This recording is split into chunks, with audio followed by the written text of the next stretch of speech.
ተዋህዶ መሸሸጊያዬ ኦርቶዶክስ መጠለያዬ ሰላምሽ ከፍ ይበልልኝ እናቴ ሁሌም ኖሪልኝ ሰላምሽ ከፍ ይበልልኝ እናቴ ሁሌም እኔ እውነት የምነግራችሁ አውቀዋት ቢወጡ እኔ ከነዚህ ሰዎች ጋር ልጨቃጨቅ፣ ግን አያውቋትም። አሁን እኔ ፕሮቴስታንቲዝምን ሳላውቀው አላወራም።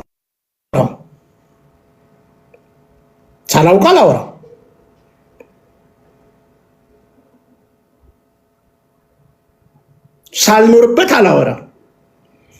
ስወጣ ምክንያታዊ ሆኜ ነው የወጣሁት። ራሴንም ስገለጥ መናፍቅ ነበርሁ እየናገራለሁ። ከፍሉ አማኝ ነበሩ ቢርማም ወደ እውነተኛይቱ ቤተክርስቲያን የመጣሁበትን ነገር ስናገር ማለት ነው። እኔ እኮ አይደለሁም ፕሮቴስታንቲዝም መቀለጃ ሆኗል የሚላችሁ እኮ ራሱ ፓስተራችሁ እኮ ነው።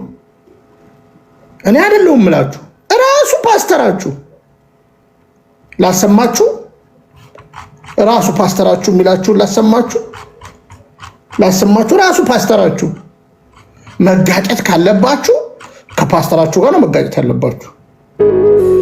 ሰው ጆክ ሲያምረው ኮሜዲየንስ እኮ አይደለም ትዝ የሚሉት ለመክፈት ለመዝናናት። ሰው ጆክ ሲያምረው እኮ የእኛን ቪዲዮዎች ነው የሚያዩ። ሪንትሪዲቢስ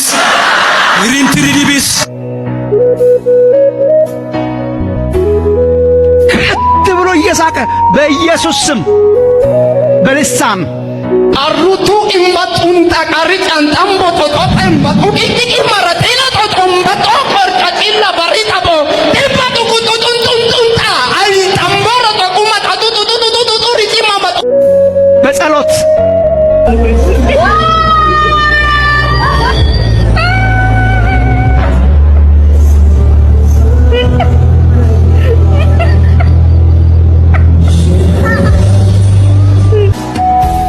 እግዚአብሔር ስሙ መቀለጃ ይችላል። እኛ የልሙዋ ወደ ትንቀይር ወደ ወደ ትንቀይር ወደ ወደ ትንቀይር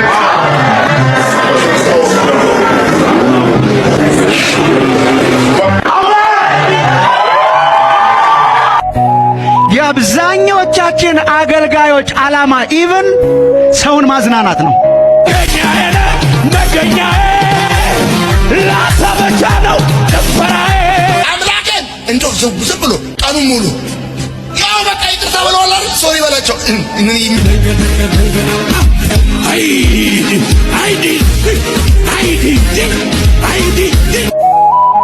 ምን ብናገር አዝናናዋለሁ ነው።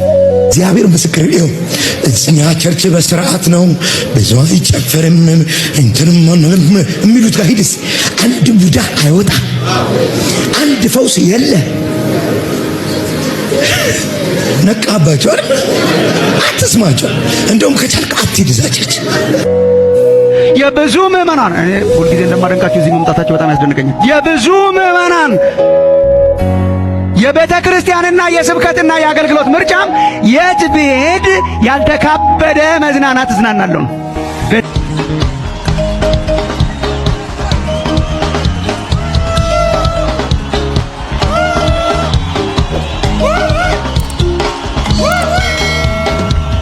ክርስቲያን፣ ቲያትር ቤት፣ እኛም ኮሜዲያን ሆንን። ብራዘር እንደሱ አይደለም። እግዚአብሔር ምስክሬ that fire እሺ በክርስቶስ አቤት ቢኒ ይቅርታ ቅድም ስላልቻልኩ ነው። ኦኬ እሺ የት ፕሮቴስታንት የት ነህ? ቅድም ፌዝ ባይብል ቅድም ብለኸኛል አይደለ? ፌዝ ባይብል ማለት እነ ዳዊት ሙላልኝ ጋር ማለት ነው። የፌዝ ባይብል የቀደመ ስሙን ታውቀዋለህ? ባፕቲስት እንደነበረ ነው ተወሰነ መረጃ ያለ። ማን የቀየረው? እኔ ማን እንደቀየረው አላውቅም እውነት ለመናገር። ዳዊት ነው የቀየረው። ዳዊት ሙላልኝ ነው የቀየረው። እሺ መባ የምሰጠው ተደስቼ ነው። አስራት የምከፍለው ተደስቼ ነው። መባ የምሰጠው ተደስቼ ነው። አስራት የምከፍለው ተደስቼ ነው። መባ የምሰጠው ተደስቼ ነው። አስራት የምከፍለው ተደስቼ ነው። መባ የምከፍለው ተደስቼ ነው። አስራት የምከፍለው ተደስቼ ነው። ተደስቼ ነው። ተደስቼ ነው። ተደስቼ ነው። ደስ እያለኝ ነው። ምን እንደሚሰማኝ ታውቃላችሁ? ተኛ ነው የሚለኝ።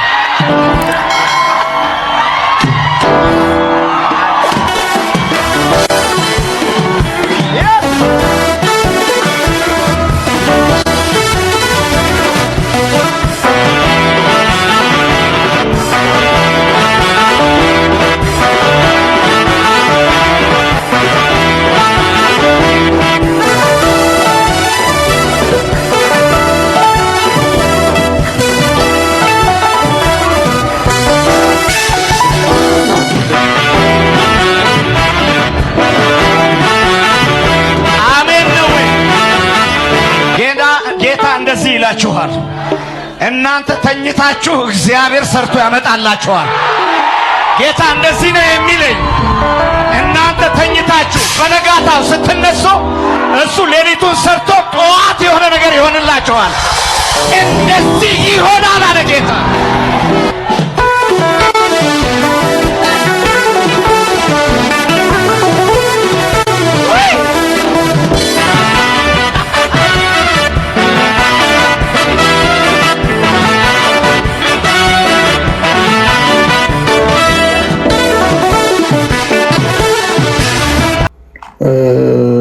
እና ኦርቶዶክስ ተዋህዶ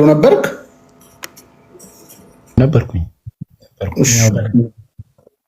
እሺ ቪዲዮ ክፈትና ጥቂት እንወያያለን። ከይቅርታ ጋር መክፈት ስለማልችል ነው። ምን ነው? አይ መክፈት ፐርሰናል ነው። ለምን? የግል ምክንያት ነው። ማስቸገር ከሆነ ችግር የለውም። ቢኒ መውረድ ይችላል። ፕራይቬት ነው አካውንት አይደለም። ፕራይቬት አይደለም። አንተን የሚገልጥ ፎቶ አለ? አይ ማለት እኔ አሁን ፐርሰናል ስለሆነ ነው። ምናልባት ለውይይቱ አመቺ ካልሆነ መውረድ ይችላል። በጣም ጥሩ። እዚህ ቤት ምንድነው መሰለ ሁሉ ቀን የምናገረው ውይይት የምትፈልጉ በእምነታችሁ ማታፍሩ ሰዎች በቪዲዮ ተገለጡ። የምታፍሩ ከሆነ ደግሞ በቃ ያን ነው የምለው። ለአንተ እድል ሰጣለሁ። እንግዲህ ኦርቶዶክስ ተዋህዶ ነበርኩ ስላልከኝ አጭር የተወሰኑ ሀሳቦች ልስጥህ። እንኳን አደረሳችሁም ስላልከኝ ያው ፕሮቴስታንት እንኳን አደረሳችሁ ብለህናል። ኦርቶዶክስ ተዋህዶ እስከ ስንት ዓመት ነበርክ ወንድማ ነው? አይ ልጅ እያለሁ ነው 14 15 ዓመት። እሺ ስምህ ማን ነው? ትክክለኛ ስምህ? ይቅርታ ቢኒ፣ እንግዲህ ያው በፕሮፋይል ስም ስለሆነ በጣም እንትን ኮንኩብህ፣ አላጨናንቀ ተደብቀ ነው። እኔ ተጨንቄ እንደ አንተ ነህ እንጂ ተጨነቀው ወንድሜ። እንዴ ቆይ አሁን እኔ እየጠየቅኩ ያለሁት ቆይ ለፕሮግራምክ በጣም እንትን ከሆንኩኝ ሌላ ቦታም እንደዚህ ስለምወያይ ብዬ። እሺ ስለዚህ ኦርቶዶክስ ተዋህዶ ራስን አትገልጥም፣ እንደዚህ ብቻ ነው። እሺ እሺ እሺ በጣም ጥሩ። እሺ እስከ ስንት ዓመት ነበርክ ኦርቶዶክስ? ልጅ እያለሁ ነው 14 15 ምናምን። 14 አስቀድሰህ ታውቃለህ?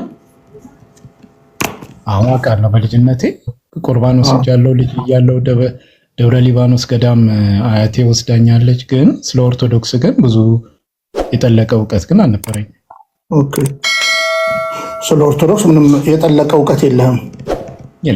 የለኝም። እሺ አሁን ፕሮቴስታንት ኮንክ ስንት ዓመት ሆነ? አሁን እንግዲህ ወደ 18 ምናምን ከዛ በላይ ሆነ። እሺ 18 ጥሩ። እሺ ስለ ፕሮቴስታንትስ ምን ያህል ታውቃለህ? ስለ ፕሮቴስታንት ያው ያለውበትን አውቃለሁ ብዬ መናገር እችላለሁ። በጣም እንትን ነኝ ብዬ ባላስብም የተወሰነ ለመዋየት እችላለሁ ብዬ አስባለሁ። ስለ ኦርቶዶክስ አላቅም ስላልከኝ ነው የማልፈው ማለት ነው። ብዙም አላቅም እኔ አውቃለሁ ምናምን ብዬ እንደዚህ ለማለት ትንሽ አስቸግረኛል። እሺ ፕሮቴስታንቲዝም አምስቱ ሶላ የሚል ትምህርት አለው አይደለ? አለው። አምስቱ ብቻዎች ናቸው አይደለ የሚባሉት? እውነት ነው። እሺ አሁን በደንብ ስማኝ ወንድሜ። እሺ ፓስተር ያሬድን ወንድማችን ታውቀዋለህ አይደለ? ዶክተር ያሬድ ያው ፓስተር ያሬድ ዶክተር ነው። አዎ ያ እሺ ዶክተር ያሬድ እናንተን ወክሎ ካውንስሉ ላይ ያለ ሰው ነው አይደለ? ያው አመራር ላይ ስለሆነ ማን እንዳለ እዛ እኛ ቆይ እኔ አሴምብሊን ወክዬ ዶክተር ያሬድ ደግሞ እናንተን ወክሎ በአብያተ ክርስቲያናት ህብረት ነበረን።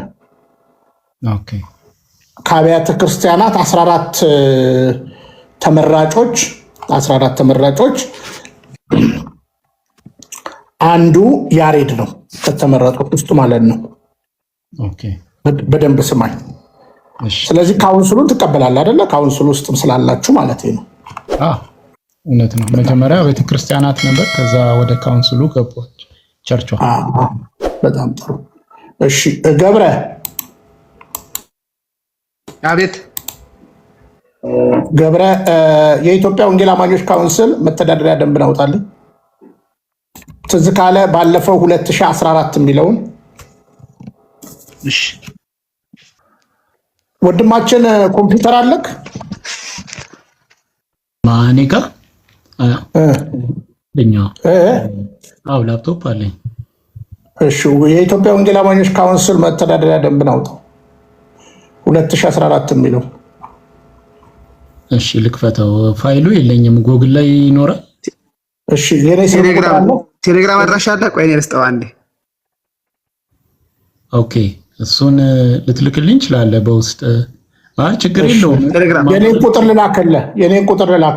የኔ ቁጥር ያው በአደባባይ ስላለ አሁን ልላክልህ። እሺ ፕላስ 256 በል። እሺ 256 ኦኬ 78 እሺ 66 68 77 3 ፕላስ 256 78 66 68 77 3 ሀይ በለኝ።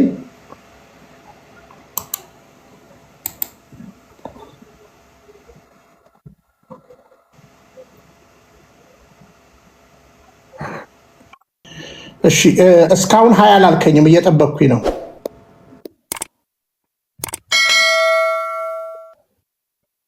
በክርስቶስ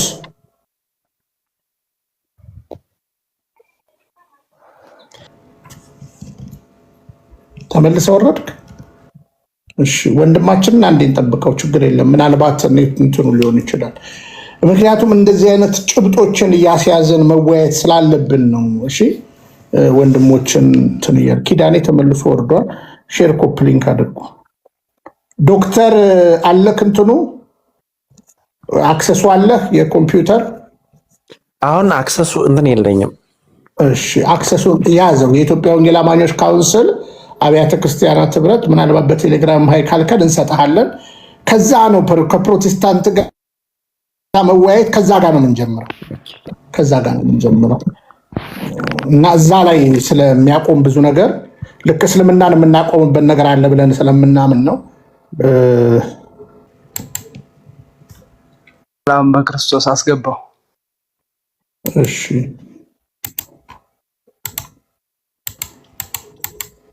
ሳቡት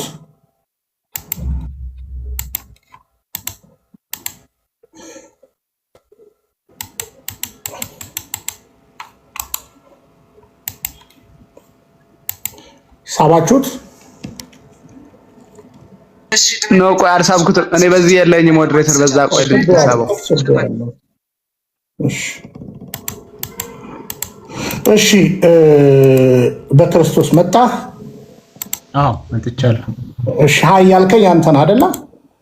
አዎ ደርሶኛል። መልእክት አሁን አይቼዋለሁ፣ ደርሶኛል። ውስጥ ግን አልገባሁም። ግባ እንዳልወጣ ብዬ ነው አሁንም ተመልሼ። ኮምፒውተር የለህም? ሌላ የምታይበት አክሰስ? በዚሁ ነው እያየሁት ያለሁት። በዛ ኦኬ፣ ያኛውን ልሞክረው።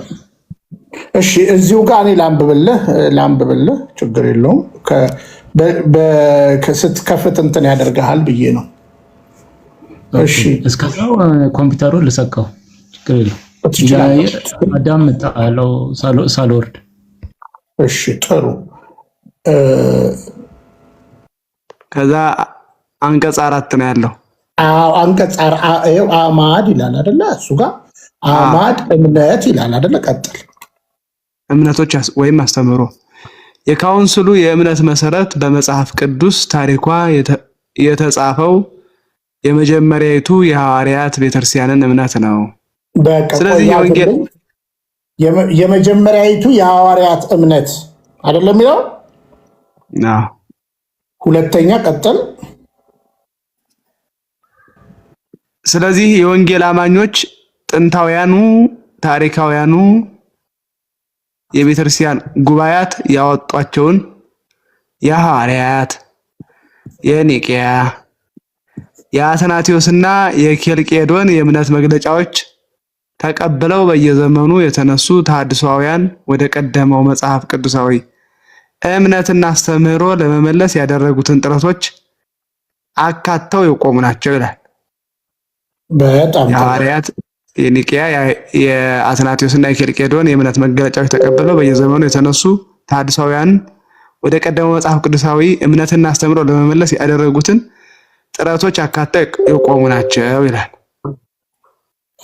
እሺ በክርስቶስ አለክ አይደለ?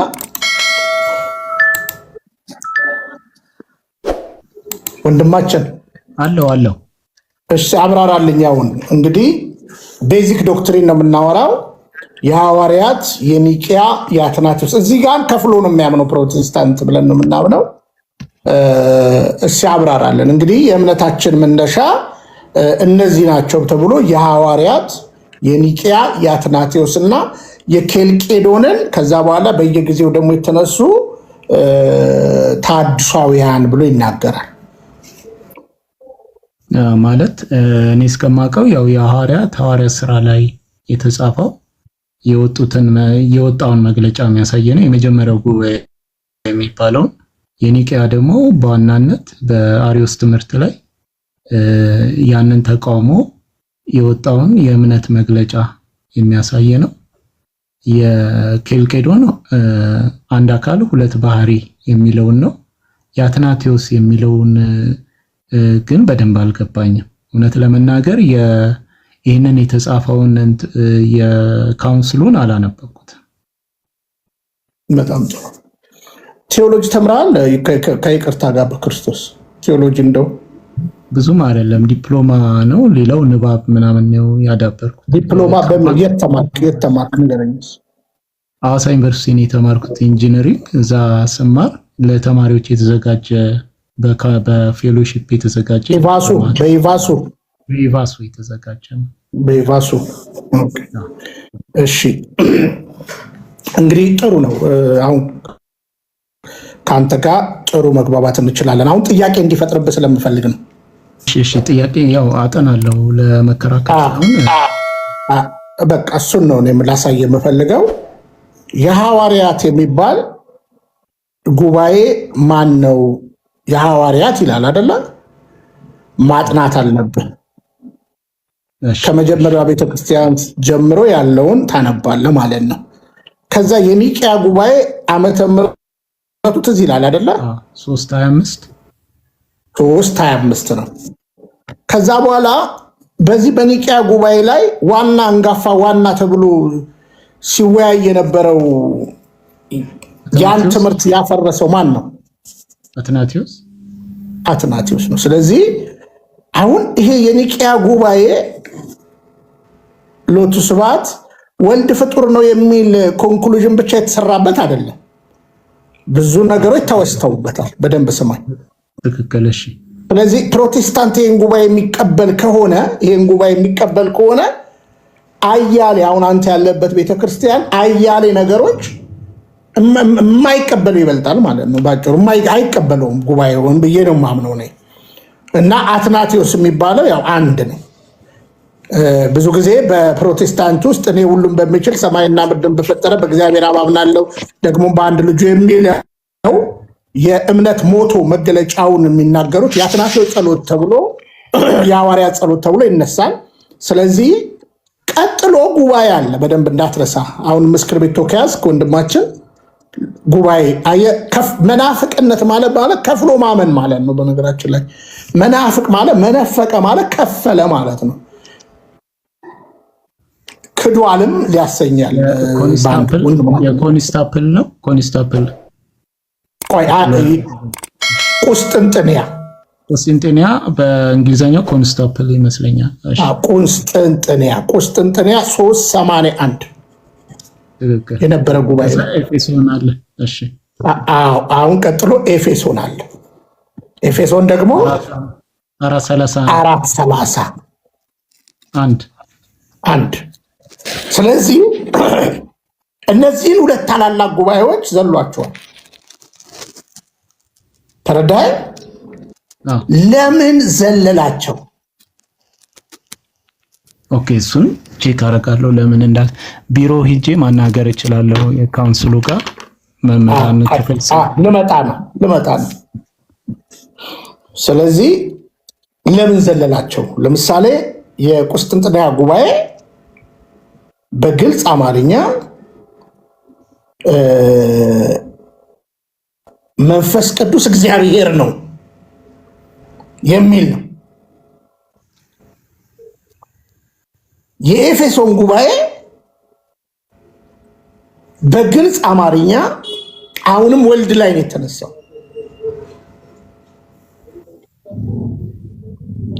ስለዚህ ከማጥፋት ከመዋዋጥ ከምናምን ጋር የሚያነሳውን ይዞ ምናልባት እኛ ጉባኤ ከለባት ብላ ቤተክርስቲያን የተወችው ትልቁ ነገር ይሄን ጉዳይ 451 ላይ የነበረው ማለት ነው። 451 ላይ የነበረውን ኬልቄዶንን ጉባኤ ከለባት ብላ ነው የተወችው ማለት ነው። ስለዚህ እነዚህ ጉባኤዎች ለምን ተተው የሚል ጥያቄ ማንሳት አለብን። ከፍሏል። ራሱ በዶክትሪኑ ላይ በተቀመጠው ነገር ከፍሏል። መጽሐፍ ቅዱስ የሚለውንም ራሱ የትኛው መጽሐፍ ቅዱስ የሚል መልስ ፕሮቴስታንት አይሰጥም።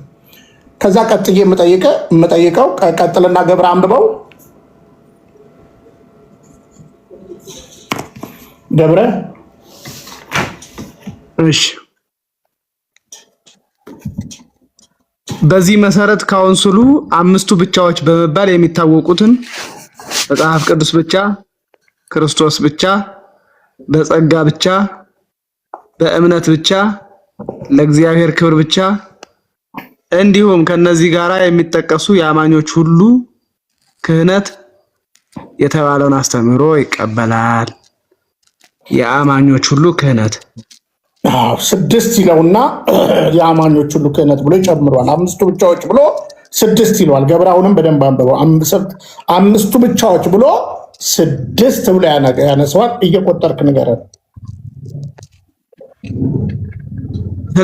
እሺ፣ በዚህ መሰረት ካውንስሉ አምስቱ ብቻዎች በመባል የሚታወቁትን 1 መጽሐፍ ቅዱስ ብቻ፣ 2 ክርስቶስ ብቻ፣ 3 በጸጋ ብቻ፣ 4 በእምነት ብቻ እና ለእግዚአብሔር ክብር ብቻ 5 እንዲሁም ብሎ ያው ጨመረ ማለት ነው። ከእነርሱ ጋራ የሚጠቀሰው 6ኛ የአማኞች ሁሉ ክህነት የተባለውን አስተምህሮ ይቀበላል። ከዚህ በታች የተዘረዘሩት የወንጌል አማኞች ዋና ዋና የእምነት ምሰሶች መሰረታዊያን በመሆናቸው ወሳኞችና አበይት አስተምህሮ ናቸው ይላል። ከዛ ዘርዝሯቸው። ስለዚህ አሁን እነዚህ አምስቱ ብቻዎች የሚባሉት ራሱ መጽሐፍ ቅዱስ ላይ የሉም። ብቻ እያለ የለም። ካላው ልታሳየን ትችላለህ። ስለዚህ በቤዚክ ዶክትሪንም እሺ አሁን እድል ሰጣለው። እነዚህ አምስቱ ብቻዎችም የሉ።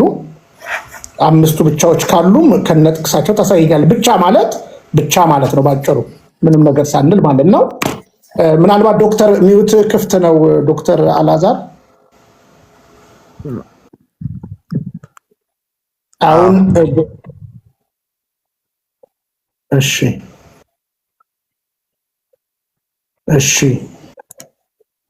አሁን ሐሳብ ስጥ በክርስቶስ።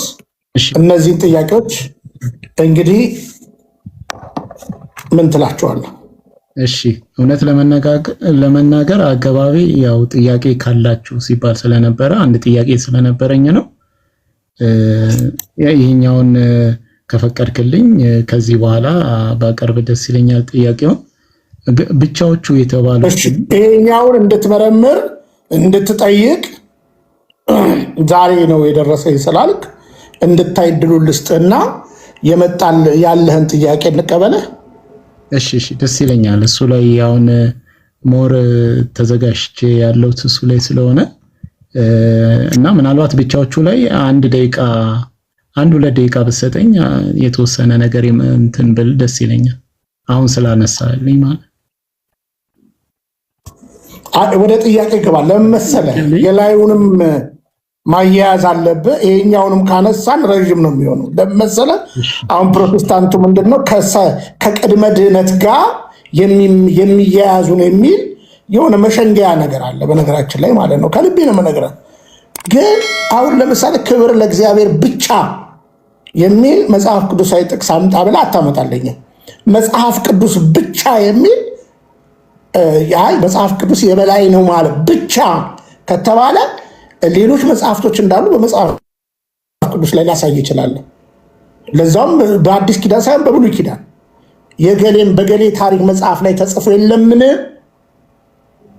የለምን የሚል እናነሳለን ከፈለክ ማለት ነው። ስለዚህ እሱንም አንድ ላይ እንድታጠናው ነው ሃይላይት ሰጠው ማለት ነው። እሺ አመሰግናለሁ። በቃ ሌላ ጊዜ እግዚአብሔር ቢፈቅድ ተገናኝተን እንነጋገራለን።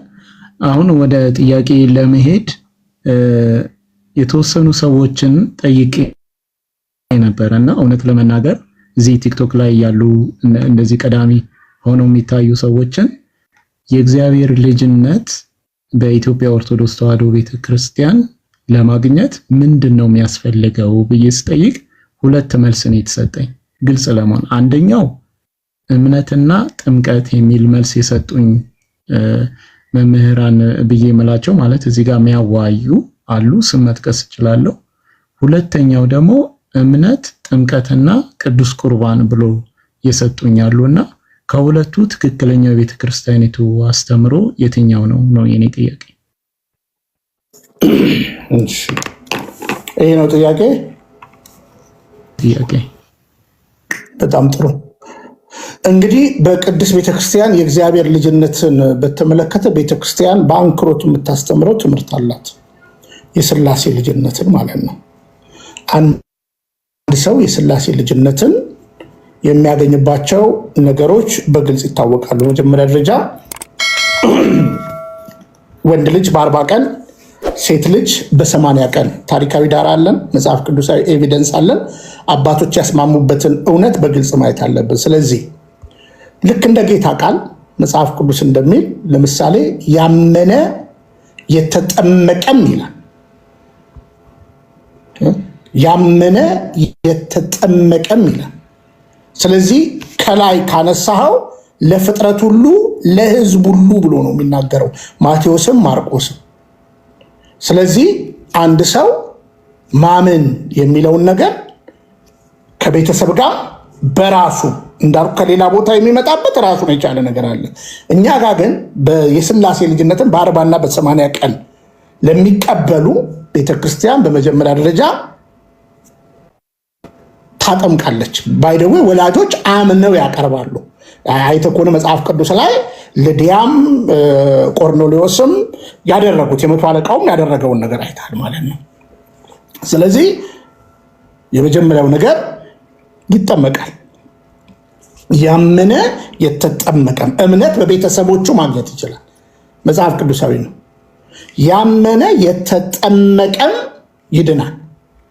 ስለዚህ ማመን፣ መጠመቅ ወይም ማመንና ሚስጥራትን መፈጸም። ሚስጥራትን መፈጸም ማለት መጠመቅ። ቀጥሎስ ምን አለ? በቅዱስ ሜሮን መታተም አለ። በሶስተኛ ደረጃ የጌታ ስጋና ደምን መቀበል። ምክንያቱም ስጋዬን የበላ ደሜንም የጠጣ የዘላለም ሕይወት አለው። ስጋዬን የበላ ደሜንም የጠጣ። ስለዚህ ሕፃናት በ40-80 ቀናቸው መብላት መጠጣትን በተመለከተ ቤተክርስቲያንም ሰውነትም በራሱ እንግዲህ ሕፃን ልጅ ከፅንሱ ጀምሮ እንግዲህ እዚህ ጋር ዶክተር አለ እትብት በሚባል ለስጋ ነገሩ ይመገባል። ስለዚህ እምነትና ምስጢራትን መፈጸም፣ ጥምቀት፣ በቅዱስ ሜሮን መታተም፣ ስጋና ደምን የጌታ ስጋና ደምን መቀበል፣ ይህ ድነናል ለምንለው የቤተክርስቲያን ትምህርት ወሳኝነት አለው። መዳናችሁን ደግሞ ዕለት ዕለት ፈጽሙ ይላል። ድነት ቅጽበታዊ አይደለም። መጽሐፍ ቅዱስ እንደዛ ያስተምራል። መዳናችሁን ዕለት ዕለት ፈጽሙ ይላል። ስለዚህ እንዴት ነው መፈጸም ያለብን? መጋደል አለብን። ስለዚህ መጽናት አለብን። እስከ መጨረሻው የሚጸና እርሱ ይድናል ይላል። ስለዚህ በእነዚህ ሶስት ውቅር በአሁን ጊዜ አሁን በምናደርገው እንቅስቃሴ እንደገና እስከ መጨረሻ በሚል ከዚህ በፊት በግልጽ እንደተናገር ነው። በእነዚህ ሶስት ነገሮች ቤተክርስቲያን ታስተምራለች። ድነናል፣ እየዳንን ነው፣ እንድናለን የሚል ማለት ነው። ይቅርታ ቢኒ፣ ያው እንደ ባለጌ ላቋርጥህና ድነትና ልጅነት የሚለያይበት ነገር አለ ተብሎ ይሰጣል። አሁን እኔ ስፔሲፊክ ጥያቄ ምንድነው? ልጅነት አንድ ሰው በቤተ ክርስቲያኒቱ ለማግኘት ምንድነው ብዬ ስጠይቅ እምነትና ጥምቀት ብቻ በቂ ነው ያሉኛሉ። እምነት፣ ጥምቀት፣ ምናልባት ቅዱስ ሜሮን እና ቅዱስ ቁርባን ያሉኛሉ። ሁለት የተለያየ መልስ ነው ያገኘሁት። እኔ አሁን ይኸውልህ ባጭር ወንድማችን ባጭር አማርኛ አሁን ሰዎች እንደዚህ ያሉ አይደለም ሰዎች ነው አይደል እንደዚህ ያሉኝ የምትለው? እኔ አሁን ሰዎች ማየት የቤተ ክርስቲያን ትምህርት መረጃ ጠቅሰዋል። መረጃውን ልነግርህ ነው። ቆይ ወንድማችን በደንብ ስማኝ። አሁን የኢትዮጵያ ኦርቶዶክስ ተዋሕዶ ቤተክርስቲያን አሁንም በዚሁ ባናገርከኝ ፔጅ ላይ ነገረ ድነቷን ልክልሃለሁ። ተረዳኸኝ? አባባሌ ማንም አጉድሎ ማንም አብልጦ የሚናገረው ነገር የለም። ተረዳኸኝ? እንደዚህ አይነት ጨዋታ ስለሌለ መረጃ አለ። ቆይ መዝገቡ ሚዩት አድርግ። አስገባነህ እኮ ቁጭ በል እኮ አስገባነህ እኮ። አቆየኝ። በጣም ብዙ ዋጋ ከፈል 3 ቀን እኮ ነው። እሺ ቆይ ገና ዛሬ ነው ያየነህ። በነገራችን ላይ እባክህ ሚዩት አደርግልን። እሺ ስለዚህ አሁን ምን መሰለህ፣ በክርስቶስ በአጭር አማርኛ የቤተ ክርስቲያን ትምህርት ይህ ነው። መረጃ ያለኝ ሰዎች እንዲህ ብለዋል፣ ሰዎች እንዲህ ብለዋል ማለት አይቻልም። የቤተ ክርስቲያኒቱን ትምህርት መረጃ ነው መለቢኒዬ። የቤተ ክርስቲያኒቱን ትምህርት መረጃ አሁን እምነት እና ጥምቀት በተጠመቀ ጊዜ በቃ እዛ ጋር ነው ልጅነትን የሚያገኘው። ልጅነትን ያገኘ ሰው ነው ቅዱስ ቁርባንን የሚወስደው፣ በቅዱስ ሜሮን የሚታተመው ያሉ አሉ። ያገኘ ሰው ቢኒ በደንብ ስማኝ። እሺ መጽሐፉን ነው አሁን እየተጻጻፈን አይደል? ላክልኝ እስኪ መጽሐፉን ነው ሌው አሁን ላክልኝ። ልክ እንደዚህ ላይፍ ተከፍቶ አሁን አንተ ግን እያልከኝ ወንድሜ ክሊርና ቢኒ ክሊርና ወንድሜ እኔ እንደዚህ አይነት ነገር አልወድም። አሁን መረጃ መጽሐፍ አለኝ ብለኸኛል አይደለ ወንድማችን? አለ ልነግርህ እኮ ነው። ሶርሱን ልነግርህ ላክልኝ። ይኸው አሁን ላክልኝ። ይኸው አሁን እየተላላክን አይደለ? ይኸው ላክልኝ። እሺ ከይህንን አንድ 30 ሰከንድ ስጠኝ። እሺ ቢኒ አሁን በመግባባት እየተነጋገርን ነው ብዬ እኔ እድል አልሰጥህም። ለምን መሰለህ እድል አልሰጥህም? እኛ ጋ እገሌ እንዲህ ብሎኝ እገሌ እንዲህ ብሎኝ የሚባል ነገር እኔ አልቀበልም ከትልቅ ሪስፔክት ጋር። ይኸው በመጽሐፏ ላይ አለ ካልከኝ አላክልኝ። እሺ 30 ሰከንድ ስጠኝና የተሳሳተ ነገር ከተናገርኩ አቁመኝ። 30 ሰከንድ እኔ አሁን እሺ ይኸውልህ እኔ በደንብ ስማኝ። እሺ ይኸውልህ ምን መሰለህ ያሉን አንድ ሰው አምኖ በአዋቂነቱ ማለት ነው የህፃናቱ ገብቶኛል በአዋቂነቱ አምኖ ልክ እንደተጠመቀ ልጅነትን ያገኛል ቅዱስ ቁርባንን ወይ በቅዱስ ሜሮን ከመታተሙ በፊት ነው ያሉኝ። መረጃ ስል ያሉኝ የቤተ ክርስቲያኒቱ የውጭ ግንኙነት የሚለው ላይ ከፍተው አስነበቡኝ። አሁን የቤተ ክርስቲያኒቱ የውጭ ግንኙነት የሚለው መጽሐፍ እናንተ ጋር ይኖራል ብዬ አስባለሁ። እዛ ላይ በግልጽ ተጽፏል ነው። ለምንድነው እምነት ላይ እምነትና ጥምቀት ተብሎ ለምንድነው ማይቆመው? ልጅነትን ግማሹ ባጭር አማርኛ ባጭር አማርኛ ኦርቶዶክስ ተዋሕዶ ቤተክርስቲያን ነበርክ? ነበርኩኝ እኮ ቅድም እኮ ተናግሬያለሁ። ባጭር አማርኛ የኦርቶዶክስ ተዋሕዶ ቤተክርስቲያን አንድ ሰው የሥላሴ ልጅነትን ጥምቀት ሲያደርግ ባጭር አማርኛ በዛን ቀን ማንም ይሁን ማንም ይጠመቃል። ከዛ በኋላ ቀጥታ ከጥምቀቱ በኋላ ወደ ቤተ መቅደስ ነው የሚገባው። ቤተ መቅደስ ገብቶ በቅዱስ ሜሮን ይከብራል። ከዛ በኋላ የጌታ ስጋና ደምን ይቀበላል። ስለዚህ ልጅነት ያገኘው ነው። አምጣው ወረቀቱን እኮ አልኩ። አሁን እኮ ድል ሰጠው እኮ አምጣው እኮ አልኩ። ከዛ ልጅ ይሆናል፣ የሥላሴ ልጅ ይሆናል እኮ። የቱ ጋር ነው የሚሆነው ነው ቢኒ? በአንተ እሺ ንገረኝ። እሺ እኔ ደግሞ አንድ ነገር ነገርኩ። አሁን እንደ ጴንጤ ወደፊት ወጥተህ እጅ አንስተህ ስትቀበል የሚል ትምህርት የለንም እኔ እሱም መቼም ጴንጤም አልነበረውም። በነገራችን ጴንጤም አልነበረውም። እኛን የጀመርነው አሴምብሊዎች ማለት ነው። ከዛ እና ዳዊት ቸርች ነው የተጀመረው የቀጠለው። ስለዚህ በአጭር አማርኛ በቅድስት ቤተክርስቲያን ለምሳሌ ዛሬ ለምሳሌ አንድ ሰው 40 እና 80 ቀን ሞልቶት ወይንም አንድ ሰው የሥላሴ ልጅነትን ለመቀበል አዲስ ሆኖ ከእስልምና ከፕሮቴስታንት ከልጅነቱ ጀምሮ ፕሮቴስታንት የነበረ ከመጣ በአጭሩ የዛን ቀን ቤተክርስቲያን የምትፈጸመው ፍጻሜ ነገር ያምናል፣ ይጠመቃል፣ በቅዱስ ሜሮን ይታተማል፣ ይቆርባል። አሁን ሁለቱ በቂ ነው፣ ማመንና መጠመቁ። ቆይ ስማኝ። በጥምቀት ክርስቶስን ይለብሳል፣ በቅዱስ ሜሮን ልክ እንደ መጽሐፍ ቅዱስ ይታተማል። ከዛ በኋላ የጌታ ስጋና ደምን ሲበላ ስጋዬን የበላ ደሜን የጠጣ የዘላለም ሕይወት ያገኛል።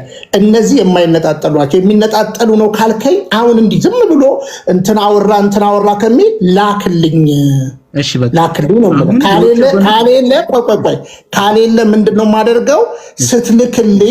ስትልክልኝ ያንን እድል ሰጣለሁ ማለት ነው። ለምን መሰለህ? እኔ ቤት ከፋፋይነት ስለማይኖር ማለት ነው። ለምን መሰለህ? ካለ እኔ እንደላኩልህ እኮ ማየት ትችላለህ። በቃ አብረጄ እሱን እልካለሁ ቴሌግራም ላይ። ቴንክ ዩ በቃ ላክልኝ። አመሰግናለሁ። እሺ በነገራችን ላይ በደንብ ስሙኝ። ገብራለህ አለሁ። አይ ልጁ ሲረዳ ተሰስቶ ነው እንጂ መጽሐፉ አለኝ። እኔ ላንተ ይልላክልህ። አንተ እንዳልከው ነው ሚስጥራት። ይሄ ምንድነው ሚስጥረ ጥምቀት ፍጻሜ የሚያገኘው በስጋው ደግሞ ያልከናል። የኢትዮጵያ ኦርቶዶክስ ተዋሕዶ ክርስቲያን እሱ ለምን መሰለህ ገብርዬ? ይኸውልህ እኔ እኮ ሰማኝ ገብረ ኮፍያ ሸልመኝ። ቅድም ሸለምኩ እኮ አሁንም ድገመኝ። ለምን እንደሆነ ልንገርህ። ፍራሽ አዳሾች ሰማኝ በደንብ ፍራሽ አዳሾች ነቄ ማለት አለብህ። ለዚህ ነው እኮ እንዳትረሳው ነው ኮፍያ ሸለመኝ። ፍራሽ አዳሾች ምን ይላሉ? ኦርቶዶክስም እኮ ይላሉ። ገብቶሃል? በጥምቀትና በእምነት ነው። እቺን ትምህርት ማነው የሚያስተምረው? ፍራሽ አዳሽ ነው። ተረዳኸኛል አባባሌ? እንጂ እኮ ማንም ሰው የሥላሴ ልጅነትን ሲያገኝ በመጀመሪያ ደረጃ 40 እና 80 ቀን እኮ ቤተሰብ ነው የሚቆጥረው። ባይደዊ ይሄኛው ደግሞ የሥላሴ ልጅነትን የሚያገኘው ሰው በንስሐ አባቱ ነው ቀን የሚቆጠርለት። ያለ ቅዳሴ ይሆናል። እንደ ጴንጤ ገንዳ ሻወር ውስጥ የሚወስድ ምናምን እዛው ጋር ምናምን ነገር አለ። ስለዚህ የፍራሽ አዳሾች ሴራ ስለሆነ ነው እንጂ እኮ እኔ መጽሐፉን አጥቼው አይደለም። እንደማይላቃለሁ ብዙ መጽሐፍቶችን ለመበረዝ ሞክረዋል። እንግዲህ በክርስቶስ እኔ አይውል አንድ ነገር በደንብ ስማኝ። ባልቻ እንዲህ ብሎ ነበር፣ ቶልቻ እንዲህ ብሎ ነበር ምናምን የሚል አሁን ብቻ የሚል የለም። አሁን የላክልኝን ሙሉ ማየት ትችላለህ። ለዛውም ባይገርም ሁሌም በየአደባባይ የምናወራው ለጥምቀት የሚነገሩ ጥቅሶችን የያዘ ነው። ቀጥሎ ግን ጥምቀት ብቻ የሚል ትምህርት አይደለም። ጥምቀት ብሎ ቀጥሎ 4ኛ ላይ 3 ላይ ጥምቀት ብሎ 4ኛ ላይ ቁርባን ይላል። ስለዚህ እኛ ኦርቶዶክሳውያን በእምነትና ሚስጥራት በመፈጸም እንጂ በጥምቀት ብቻ የሚል ትምህርት የለንም። በእምነት ብቻ የሚል ትምህርት የለንም። በአጭር አማርኛ በቃ ምንም እንድትናገር አልፈልግም። ይሄው ለምን 4 ለምን አታነበው? አሁን እኔ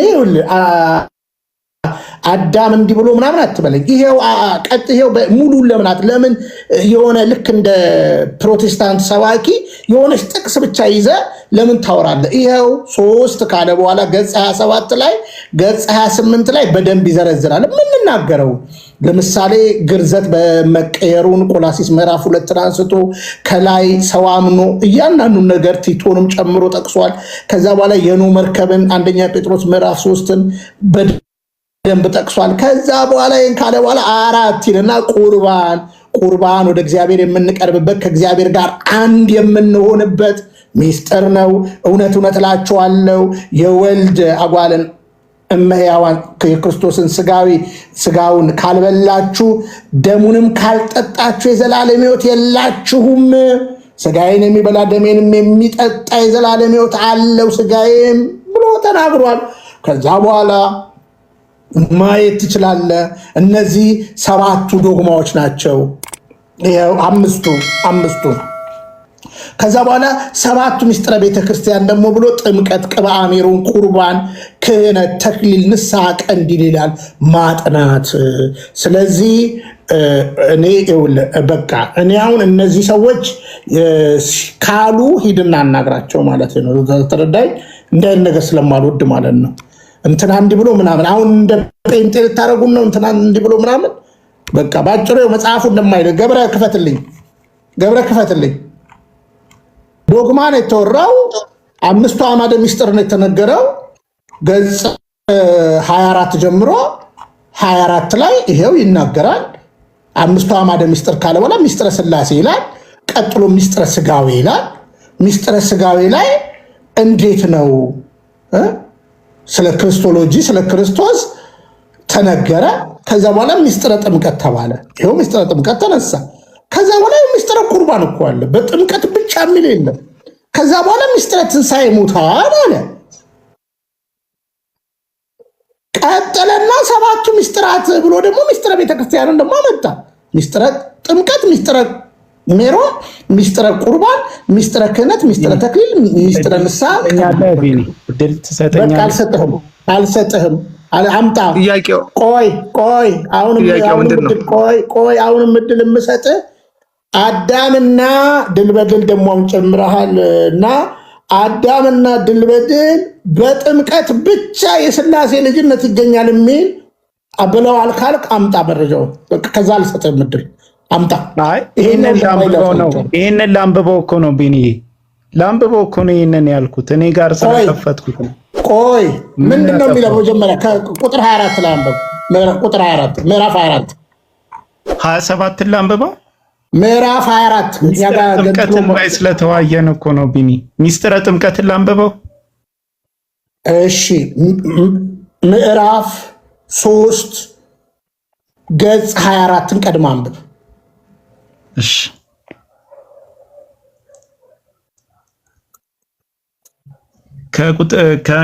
ሚስጥረ ሥላሴ ከሚለው ልጀምር። ከላይ ነው እንጂ በአርዕስት እኮ አንተ ተማርክ አይደል እንዴ? ኢንጂነር ትለን አልነበረ እንዴ? አሁን ከላይ አንብበው። ምንድነው? 5ቱ አዕማደ ምስጢር። ቀጥል። የኢትዮጵያ ኦርቶዶክስ ተዋሕዶ ቤተክርስቲያን መሰረተ እምነቷን የምትገልጥባቸው የምታስተምርባቸው 5 አዕማደ ምስጢራት አሏት። አማድ ማለትም ምሰሶዎች ማለት ነው። የሚስጥር ምሰሶዎችም የተባሉበት ምክንያት ቤት በምሰሶ ተደግፎ እንደሚጸና ምዕመናንም በትምህርተ ሃይማኖት ደግፈው የሚጸኑ ስለሆነ ነው። የሚያጸኑ አስተካክል፣ ይቅርታ፣ የሚያጸኑ ስለሆነ ነው።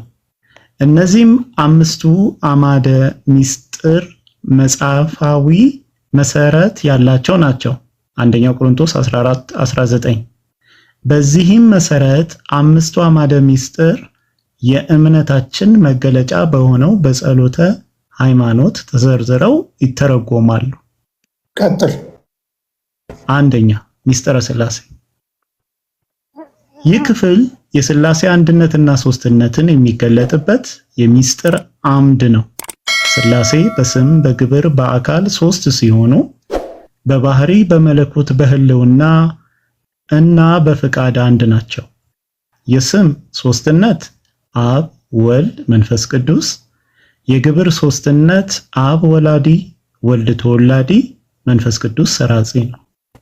የአካል ሶስትነት ለአብ ፍጹም አካል አለው፣ ለወልድ ፍጹም አካል አለው፣ ለመንፈስ ቅዱስም ፍጹም አካል አለው። አብ ልብ ነው፣ ወልድ ቃል ነው፣ መንፈስ ቅዱስ እስትንፋስ ነው። አብ ለራሱ ለባዊ ሆኖ ለወልድና ለመንፈስ ቅዱስ ልባቸው ነው። ወልድ ለራሱ ቃል ሆኖ ለአብና ለመንፈስ ቅዱስ ቃላቸው ነው። መንፈስ ቅዱስ ለራሱ እስትንፋስ ሕይወት ሆኖ ለአብና ለወልድ እስትንፋስ ወይም ሕይወት ነው። ሥላሴ በስም በግብር በአካል ሶስት ናቸው ብንልም በባህሪ በመለኮት በህልውና በፍቃድ አንድ ስለሆኑ አንድ አምላክ እንጂ ሶስት አማልክት አይደሉም። አብ ወልድ መንፈስ እንደገና ተመለስ። ሥላሴ በስም በግብር በአካል ሶስት ናቸው ብንልም በባህሪ በመለኮት በህልውናና በፍቃድ አንድ ስለሆኑ አንድ አምላክ እንጂ ሶስት አማልክት አይባሉ። አብ ወልድ መንፈስ ቅዱስ በየአካላቸው ሲኖሩ ህልውናቸው አንዲት ናት። በቅንፍ ያስቀመጠው አለ ይታያል ያስባለሁ። እሺ የሥላሴ የሶስትነት ስማቸው የአንዱ ወይ አንዱ አይፋለስም። ይህም ማለት የአብ ስም ተለውጦ ወልድ መንፈስ ቅዱስ፣ የወልድ ስም ተለውጦ አብ መንፈስ ቅዱስ፣ የመንፈስ ቅዱስ ስም ተለውጦ አብ ወልድ ተብሎ አይጠራም። አብ አብ ነው፣ ወልድ ወልድ ነው፣ መንፈስ ቅዱስም መንፈስ ቅዱስ ነው። ሶስቱም በየስማቸው በየአካላቸው ጸንተው ይኖራሉ። በቅንፍ የተጻፈ አለ ያው እያያችሁት በአንድነት ስማቸው ግን እግዚአብሔር አምላክ በመባል ሶስቱም ይጠሩበታል። እግዚአብሔር አብ፣ እግዚአብሔር ወልድ፣ እግዚአብሔር መንፈስ ቅዱስ አንድ አምላክ አንድ እግዚአብሔር አንድ እግዚአብሔር አብ አምላክ፣ ወልድ አምላክ፣ መንፈስ ቅዱስ አምላክ አንድ አምላክ ይባላል። ይህንንም 318ቱ ሊቃውንት በሃይማኖት አበው ሲያስረዱ በእግዚአብሔር አብ፣ በእግዚአብሔር ወልድ፣ በእግዚአብሔር መንፈስ ቅዱስ እናምናለን ብለዋል። የእስክንድሪያም ሊቀ ጳጳሳት ቅዱስ ሐዋርያው አትናቴዎስም አብ አምላክ ነው፣ ወልድ አምላክ ነው፣ መንፈስ ቅዱስ አምላክ ነው፣ ግን አንድ አምላክ እንጂ ሶስት አማልክት አይባሉም በማለት ገልጿል። ስለ ሥላሴ አንድነትና ሶስትነት በብሉይ በሐዲስ ኪዳናት በብዙ ቦታ ተገልጿል። በብሉይ ኪዳን ዘፍጥረት ምዕራፍ 1 ቁጥር 26፣ 2:18፣ 3:22፣ 11:7፣ 18:1 ላይ ተጠቅሷል። እንደዚሁም መዝሙረ ዳዊት 33:6፣ 146 ቁጥሩን እንዳልሳሳት 146 ቁጥር 5 ኢሳይያስ 63 ኢሳይያስ 6 3 እና 8 በአዲስ ኪዳን ማቴዎስ 3:16 እስከ 17 ማቴዎስ 28:19፣ ዮሐንስ 14:26፣ ሁለተኛ ቆሮንቶስ 14:3፣ አንደኛ ጴጥሮስ ምዕራፍ 1 ቁጥር 2፣ አንደኛ ዮሐንስ ምዕራፍ 5 ከ7 እስከ 8። ሚስጥረ ሥጋዌ ሚስጥረ ሥጋዌ ከሦስቱ አካላት አንዱ እግዚአብሔር ወልድ ከሰማይ ሰማያት ወርዶ ከቅድስት ድንግል ማርያም ከሥጋዋ ሥጋ ከነፍሷም ሥጋ ከነፍሷም ነፍስ ነስቶ በሥጋ የመገለጹ አምላክ ሰው አምላክ የመሆኑ ሚስጥር ነው። ቃል ሥጋ ሆነ በእኛም አደረ ዮሐንስ 1:14። እግዚአብሔር ወልድ ሰው የሆነበት ምክንያት እግዚአብሔር የመጀመሪያዎቹን ሰዎች አዳምና ሔዋንን በንጹህ ባህሪ ያለ ሞት ፈጥሯቸዋል። እግዚአብሔር ሞትን አልፈጠረምና መጽሐፈ ጠቢብ 1:13። ይሁን እንጂ አቤት መጽሐፈ ጥበብ 1:13። ይሁን እንጂ የሰው ልጅ የተሰጠውን ትእዛዝ በማፍረስ ስለበደለ ሞተ፣ ሥጋ ሞተ፣ ነፍስ ርደተ መቃብርና ርደተ ገሃነም ተፈረደባት። ዘፍጥረት ምዕራፍ 3 ከ19 እስከ 24። እግዚአብሔር ሞትን አልፈጠረምና ነዋሪ ይሆን ዘንድ ፍጥረትን ፈጥሯል እንጂ የሰዎች ጥፋት ደስ አያሰኘው። በእጃችሁ ሥራ ሞትን አታምጡ፣ የሰውም መፈጠር ለደህንነት ነውና። በእነርሱ ዘንድ ሁሉን የሚያጠፋ የሞት መርዝ ኃጢአት አልነበረምና ሕይወት የማታልፍ ስለሆነች ለመቃብርም በዚህች ዓለም ግዛት አልነበረውምና። እግዚአብሔርን የዘነጉ ሰዎች ግን በቃል ጠሩት፣ ባልንጀራም አደረጉት፣ በዚህም ጠፉ። ጥበብ 1:13-17፣ ሮሜ 6:23። እግዚአብሔር ለሞት አልሰራንምና ለሕይወት እንጂ። አንደኛ ተሰሎንቄ ምዕራፍ 5 ቁጥር 9። አዳምና ሔዋን በበደላቸው ከክብራቸው ተዋረዱ፣ ከጸጋቸው ተራቆቱ። አቤት ልቀጥል? ከተድላ ገነት ወጡ፣ ተባረሩ። በስራቸው በራሳቸው ላይ ብዙ መከራን አመጡ፣ ተጨነቁ፣ ተቸገሩ፣ ለአጋንንትም ተገዢዎች ሆኑ። በኃጢአት ምክንያት ወደ ዓለም የገባው ሞት በሰው ላይ ሰለጠነ። ከአዳምም እስከ ክርስቶስ የነበሩትን ሁሉ ሞት አንድ አድርጎ ገዛቸው። ሮሜ ምዕራፍ 5 ቁጥር 12። እስከ ክርስቶስ የነበሩትን ሁሉ ሞት አንድ አድርጎ ገዛቸው። ሮሜ 5:12 እስከ 14። ይህ ሁሉ መከራ የመጣባቸው ሕገ እግዚአብሔርን በመተላለፋቸው መሆኑን አውቀው ተጸጸቱ፣ አዘኑ፣ አለቀሱ፣ ንስሐ ገብተው ፈጣሪያቸውን ለመኑት። እግዚአብሔርም በፈታሂነቱ አንጻር መሐሪነቱ አለና የአዳምና የሔዋንን ንስሐቸውን ተቀብሎ ሐዘናቸውን ለቅሷቸውን ተመልክቶ ሊያድናቸው ወደደ፣ ተስፋም ሰጣቸው። ኢሳይያስ 63:8፣ ዕብራውያን ምዕራፍ 2 ከ14 እስከ 16። ይህም የተሰጠው ተስፋ የሚፈጸምበት ዘመን በደረሰ ጊዜ በእርሱ የሚያምን ሁሉ የዘላለም ሕይወት እንዲያገኝ ልዑል እግዚአብሔር ተቀዳሚ ተከታይ የሌለውን አንድ የባህሪ ልጁን ወደ ዓለም ላከው። እግዚአብሔር ወልድም ከሰማየ ሰማያት ወርዶ ንጽሕት ከምትሆን ከቅድስት ድንግል ማርያም ሰው ሆኖ ተወለደ። ሰው ሆነ ማለትም በተለየ አካሉ ነፍስና ሥጋን ተዋሃደ ማለት ነው። በዚህም የነቢያት ቃል ሁሉ ተፈጸመ። ኢሳይያስ 7:14፣ ኢሳይያስ 9:6፣ ሚክያስ 5:2፣ ገላትያ 4:4።